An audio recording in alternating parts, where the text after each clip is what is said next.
మత్తయి సువార్త 24వ అధ్యాయం.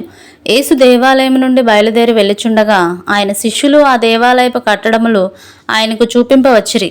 అందుకు ఆయన, మీరు ఇవన్నీ చూచుచున్నారు కదా, రాతి మీద రాయి ఒకటే అయినను ఇక్కడ నిలిచుండకుండా పడద్రోయబడునని మీతో నిశ్చయముగా చెప్పుచున్నానని వారితో అనెను. ఆయన ఒలీవ కొండ మీద కూర్చుండినప్పుడు శిష్యులు ఆయన యొద్దకు ఏకాంతముగా వచ్చి, ఇవి ఎప్పుడు జరుగును?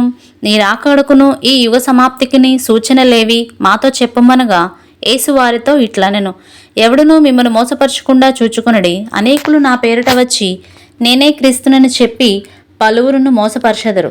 మరియు మీరు యుద్ధములను గూర్చియు యుద్ధ సమాచారములను గూర్చియు వినబోదురు. మీరు కలవరపడకుండా చూచుకొనుడి. ఇవి జరగవలసి ఉన్నవి, కానీ అంతము వెంటనే రాదు. జనము మీదికి జనమును, రాజ్యము మీదికి రాజ్యమును లేచును. అక్కడక్కడ కరువులను, భూకంపములను కలుగును. ఇవన్నీ వేదనలకు ప్రారంభము. అప్పుడు జనులు మిమ్మల్ని శ్రమల పాలు చేసి చంపెదరు. మీరు నా నామము నిమిత్తము సకల జనముల చేత ద్వేషించబడుదురు. అనేకులు అభ్యంతరపడి ఒకరినొకడు అప్పగించి ఒకరినొకడు ద్వేషింతురు. అనేకులైన అబద్ధ ప్రవక్తలు వచ్చి పలువురిని మోసపరచెదరు. అక్రమము విస్తరించుట చేత అనేకుల ప్రేమ చల్లారును. అంతము వరకు సహించిన వాడెవడో వాడే రక్షించబడును. మరియు ఈ రాజ్య సువార్త సకల జనములకు సాక్షార్థమై లోకమందంతటను ప్రకటింపబడును. అటు తర్వాత అంతము వచ్చును. కాబట్టి ప్రవక్త అయిన దానియేలు ద్వారా చెప్పబడిన నాశనకరమైన హేయ వస్తువు పరిశుద్ధ స్థలమందు నిలుచుట మీరు చూడగానే చదువువాడు గ్రహించుగాక. యూదయలో ఉండువారు కొండలకు పారిపోవలెను. మిద్దె మీద ఉండువాడు తన ఇంటిలో నుండి ఏదైనా తీసుకొని పోవుటకు దిగకూడదు. పొలములో ఉండువాడు తన బట్టలు తీసుకొని పోవుటకు ఇంటికి రాకూడదు. అయ్యో, ఆ దినములలో గర్భిణులను పాలిచ్చువారికి శ్రమ. అప్పుడు మహాశ్రమ కలుగును. గనుక మీరు పారిపోవుట చలికాలమందైనను విశ్రాంతి దినమందైనను సంభవింపకుండవలెనని ప్రార్థించుడి.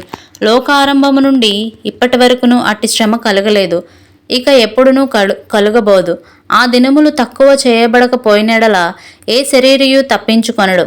ఏర్పరచబడిన వారి నిమిత్తము ఆ దినములు తక్కువ చేయబడును. ఆ కాలముందు ఎవడైనను ఇదిగో క్రీస్తు ఇక్కడ ఉన్నాడు, అక్కడ ఉన్నాడు అని చెప్పినెడల నమ్మకుడి. అబద్ధ క్రీస్తులను అబద్ధపు ప్రవక్తలను వచ్చి సాధ్యమైతే ఏర్పరచబడిన వారిని సహితము మోసపరచుకుటకే గొప్ప సూచక క్రియలను మహత్కార్యములను కనబరచెదరు.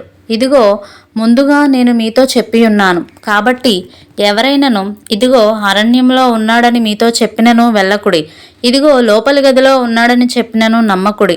మెరుపు తూర్పున పుట్టి పడమటి వరకు ఎలాగూ కనబడునో అలాగే మనుష్య కుమారుని రాకడయు ఉండును. పీనుగు ఎక్కడ ఉన్నదో అక్కడ గద్దలు పోగవును. ఆ దినముల శ్రమ ముగిసిన వెంటనే చీకటి సూర్యుని కమ్మును, చంద్రుడు కాంతినియ్యడు. ఆకాశము నుండి నక్షత్రములు రాలును, ఆకాశమందలి శక్తులు కదిలింపబడును. అప్పుడు మనుష్య కుమారుని సూచన ఆకాశమందు కనబడును. అప్పుడు మనుష్య కుమారుడు ప్రభావముతోనూ మహామహిమతోనూ ఆకాశ మేఘారూరుడై వచ్చుట చూచి భూమి మీదున్న సకల గోత్రముల వారు రొమ్ము కొట్టుకొందురు. మరియు ఆయన గొప్ప బూరతో తన దూతలను పంపును. వారు ఆకాశం యొక్క ఈ చివరి నుండి ఆ చివరి వరకు నలుదిక్కుల నుండి ఆయన ఏర్పరచుకున్న వారిని పోగు చేతురు. అంజూరపు చెట్టును చూచి ఒక ఉపమానం నేర్చుకొనుడి. అంజూరపు కొమ్మ లేతదై చిగురించినప్పుడు వసంతకాలం ఇంకా సమీపంగా ఉన్నదని మీకు తెలియను. ఆ ప్రకారమే మీరు సంగతులన్నీ జరుగుట చూచినప్పుడు ఆయన సమీపముననే ద్వారము దగ్గరనే ఉన్నాడని తెలుసుకొనుడి. ఇవన్నీ జరుగు వరకు ఈ తరము గతింపదని నిశ్చయముగా మీతో చెప్పుచున్నాను. ఆకాశమును భూమిని గతించును గాని నా మాటలు ఏమాత్రమూ గతింపవు. అయితే ఆ దినమును గూర్చియు ఆ గడియను గూర్చియు తండ్రి మాత్రమే ఎరుగును గాని ఏ మనుష్యుడైనను పరలోకమందలి దూతలైనను కుమారుడైనను ఎరుగరు. నోవహు దినములలో ఎలాగూ ఉండెనో మనుష్య కుమారుని రాకడయును అలాగే ఉండును. జలప్రలయమునకు ముందటి దినములలో నోవాహు ఓడలోనికి వెళ్ళిన దినము వరకు వారు తినుచు త్రాగుచు పెళ్లి చేసుకొంచు పెళ్లికిచ్చుచు నుండి జలప్రలయం వచ్చి అందరినీ కొట్టుకొని పోవు వరకు ఎరుగకపోయిరి. అలాగునే మనుష్య కుమారుని రాకడా ఉండును.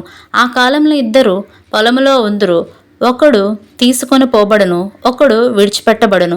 ఇద్దరు స్త్రీలు తిరుగులు విసురుచుందురు, ఒకతే తీసుకొని పోబడును, ఒకతే విడిచిపెట్టబడును. కావున ఏ దినమున మీ ప్రభువు వచ్చునో మీకు తెలియదు గనుక మెలకువగా ఉండుడి. ఏ జామున దొంగ వచ్చునో ఇంటి యజమానునికి తెలిసి ఉండినెడల అతడు మెలకువగా ఉండి తన ఇంటికి కన్నము వేయనీయడని మీరెరుగుదురు. మీరనుకుని గడియలో మనుష్య కుమారుడు వచ్చును. గనుకనే మీరును సిద్ధముగా ఉండుడి. యజమానుడు తన ఇంటివారికి తగిన వేళ అన్నం పెట్టుటకు వారిపైన ఉంచిన నమ్మకమైన వాడును బుద్ధిమంతుడునైన దాసుడెవడు? యజమానుడు వచ్చినప్పుడు ఏ దాసుడు ఇలాగూ చేయుచుండుట అతడు కనుగొనునో ఆ దాసుడు ధన్యుడు. అతడు తన యావదాస్తి మీద వాని నుంచునని మీతో నిశ్చయముగా చెప్పుచున్నాను. అయితే దుష్టుడైన ఒక దాసుడు నా యజమానుడు ఆలస్యము చేయుచున్నాడని తన మనసులో అనుకొని తన తోడి దాసులను కొట్ట మొదలుపెట్టి త్రాగుబోతులతో తినుచూ త్రాగుచూ నుంటే ఆ దాసుడు కనిపెట్టని దినముల్లోనూ వాడనుకుని గడియలోనూ వాని యజమానుడు వచ్చి వానిని నరికించి వేషధారులతో కూడా వానికి పాలు నియమించును. అక్కడ ఏడ్పును పండ్లు కొరుకుటయును ఉండును. దేవుడి పరిశుద్ధ వాక్యం దీవించునుగాక. ఆమెన్.